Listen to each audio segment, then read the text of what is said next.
When I was 5, and my dad left my mum, and she took me and my brother out of school for a day, and she took us to Metroland. That doesn't exist anymore. It used to be over at the Metro Centre, and it was just like a like surreal and bizarre thing because I went on the merry-go-round because I was too young to go on the dodgems, which my older brother went on, and and then as I started going round, I noticed my mum was just stood in floods of tears, and I would just continue past, trying to enjoy myself, and then see it again. And then I noticed my brother in the distance, riding the dodgems, like completely oblivious. So it's always been a funny story. And then the iShorts Creative England BFI scheme opened, and they were looking for ideas, and I put that idea, and it was selected, and I kind of developed it from there. In two of your recent short films, Metroland and Mordecai, we found your protagonists dealing with the death of their family members and also the complex relationship between siblings. What would you say are the reasons the theme of families is so important to you? I think the most interesting films and television come from like the writer talking about personal experiences. So it's just using things that are incredibly personal. So like it happens, it's also universal stories. Like anywhere that you're born in the world, no matter what background you have a family. Even if you don't, you still do. You have like an absent family, you have the idea of a family, and everybody dies, everything's finite. So it's interesting themes. And what I find, like I always find humor really interesting, and I find family dynamics, maternal and paternal bonds, and then siblings and how people kind of get on or don't really know each other.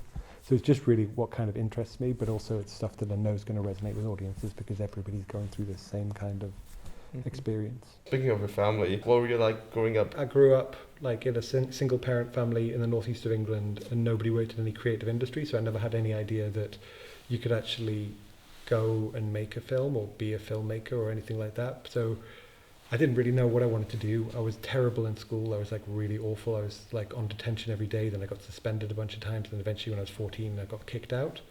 And so I didn't do any GCSEs or A-levels. And it was a strange time in my life. I feel like I've lived like 14 lives by the time I was like 25. And then I was working at McDonald's, I believe it was. And it was just awful, really, really awful. I just hated it. And then it was back in when Labour was still in power, and they had a kind of access to education course where you'd get some money and a bus pass to go, and so that seemed like something to do, and I turned up, and it was to do photography. And I thought, like every teenager, like photography is easy, you can do that, I can express myself. But it turns out that photography is really difficult, and I had no idea what I was doing. But fortunately, when I was there was like a VHS video camera that nobody was using. So me and my friends just kind of started making unscripted comedies. And it seemed like, I always think that I would never wanted to be a director, but I actually found some of those old tapes, and you can like hear me shouting at people, like, because I had no idea what I was doing. So I was just like, do this, do that, which is not how you direct. And so there's obviously some kind of drive there, but it's just, I've always enjoyed telling stories, and I'm incredibly kind of dyslexic. So I find writing really difficult, so I could never like write a book. Making a story that can kind of express how I feel, and then you put it out to an audience, and then the audience is like, just the best feeling in the world when somebody comes up and goes, I feel this or I feel that, and it's like a human connection. So what is it about regional identity that is so important for you? Well, I think that's the thing. Like, if you look at most British cinema, it's all based in London. It's the same kind of like overly posh kind of world that you see most of the time. And Newcastle's very different. We don't really feel like we're a part of England, but we're also not Scotland.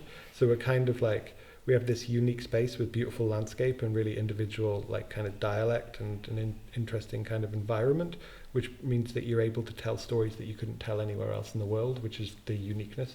And that's the same thing going back to, so you find a unique environment and something that people haven't seen on screen before, and then you can use that as a device to deliver your story, which would be still resonating by using themes that are universal. So for me, it's also something that I know, so I'm able to write comedy here quite easily because you know what the people would do and what's kind of funny, and if people haven't seen it before and it's funny, then it becomes funnier because it's new and fresh. So finally, what would you say to the filmmakers in Newcastle, looking for a big break, like a bit like what you used to be like?